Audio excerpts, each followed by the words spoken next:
Hi YouTube. Well, right, today's task. So, one of the issues I've had with Felix for quite a while now is the heater hose. So these are the original hoses going to and from the heater matrix. The original piece that was in there before had a tendency to split. I'm not entirely sure if it's because I'm running a turbocharger now, no idea, but it seems to be working as to a slightly higher pressure. So what I've done is, at the moment, I've removed them, so all the coolant is out. And just to show you, that's what was originally in. It's not obviously the utter original one. The other one is blank to about there. It's got a small proud chamfer on it.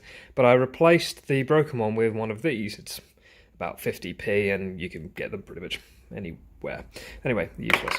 That's what it turned into.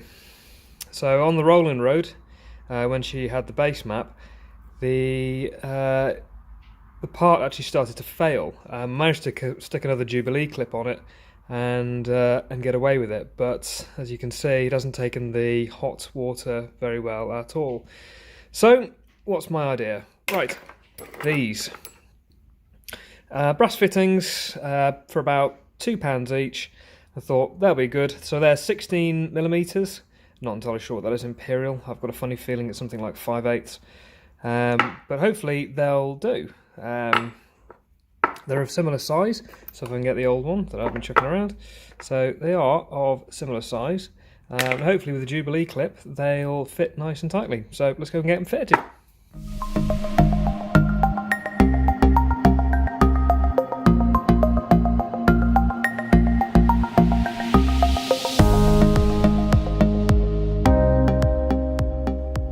Okay, so that's them fitted. So brass and brass, all timed up with stainless steel clips. They're quite nice, that. So that's the original. So just to give you an idea of what I was using. So there you go. That's the original part that came on the Rovers, which couldn't take the pressure of the clamping force by the looks of it. And that's the replacement that I cut down so it would fit properly, which couldn't take the temperature and the clamping force. And that's what they were original. So if anyone's got the problem before, again, or if anyone does have an issue with them, I would definitely suggest the brass ones. So, right, next to fill up with coolant and get us started.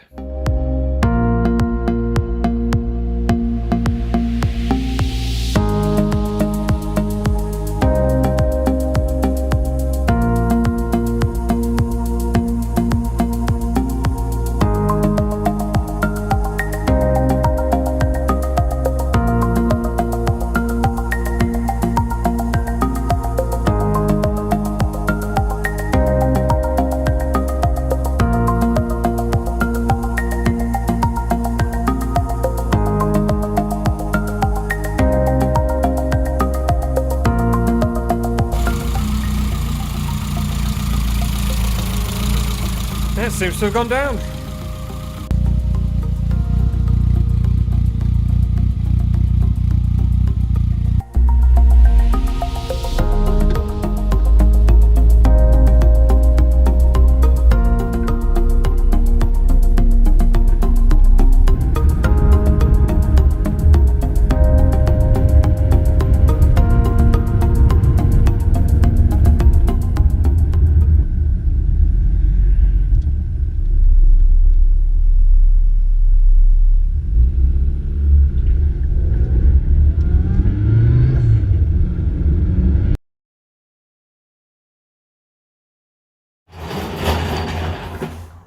Then things went a tiny bit wrong.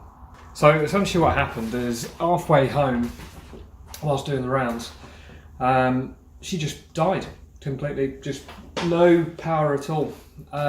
Luckily I was around the corner from mate's house, so the car went onto the garage there. So what did go wrong? So things you start to check normally, fuel was checked, spark was checked, everything was absolutely fine. So because she runs a Specialist Components D400 ECU, I ran home, got the laptop, plugged her in and had a bit of a look. You can bring up all the pictures of the gauges, so I'll bring up a picture just now so you can have a look. What essentially had happened, and what I saw on the gauges, was it was reading 3 bar. So bringing up the map against the fuel, it showed that it was overfueling and it couldn't start because of it. The culprit is that. So if anyone hasn't seen one of these, this is a map sensor. Although this one is a cheap Chinese knockoff. Again, lesson severely learnt on that one. 20 quid or £29 from eBay. Yeah, it lasted 100 miles. So what's on her at the moment, went over to Leicester today and got myself a Link 3-bar map sensor. So that's been put in. I'll show you what it looks like installed. So what's she like now? Well, she's driving and she's back home. So hopefully she'll behave. That's the old map sensor, which I've shown you before. Completely useless now. It's probably just going to spend some time in the bin now. The new one is there. So it's a Link 3 map sensor. Link ECUs, if you've not heard of them, fantastic pieces of kit. I'm glad I did spend a little bit extra and actually got that now. So she's all wired in and yeah, and plumbed in, and she's working all right. So for those of you that don't actually know what a map sensor is, it's manifold absolute pressure. So the sensor is reading what pressure is inside the manifold at the time, and on the ECU it then weighs that against what RPM, and it's set in a big table, and the ECU then picks a point or a cell, as you'll probably see, and then chooses that fueling. Therefore, once you map the car, it should run properly. However, if you've got a Duff one, it doesn't map at all. So there's a few other bits and pieces that other cars tend to use. Felix is using obviously a map sensor. The NPI uses a very primitive map sensor. Again, it works. It's something the ECU can fuel off. Some modern cars have a MAF, so a flow sensor. So that's sensing all the air coming into the ECU, or into the engine. And that can be worked against a map, and that can obviously bring fueling as well. It does have its downsides. MAFs can tend to fail a lot more. Another one that you can use with programming these cars as well, and not so much a turbocharged, is versus throttle position. So Felix, when I originally was knocking in the cam, was working off the throttle position sensor. The problem with that is it doesn't sense for boost, whereas a map sensor can. You can work both. The limitations of the specialist component ECU pretty much falls in, doesn't quite work to work both of them, but it works enough to get it to cold start, and it works well with boost. And as you probably see from the video, whilst they're actually running it, it actually fuels pretty damn well. I do get a few pops and burbles on overrun, which is quite nice. When she's fully mapped, the tune will be a little bit more refined, so we'll get better MPG, better performance, and they can do a lot more and probably push a bit further with the timing as well. Being a turbocharged car as well, a lot of people have asked me regarding knock. So the car is being mapped for 95 RON fuel, and then I will fill the car with 98, so it gives it somewhat of a safety barrier.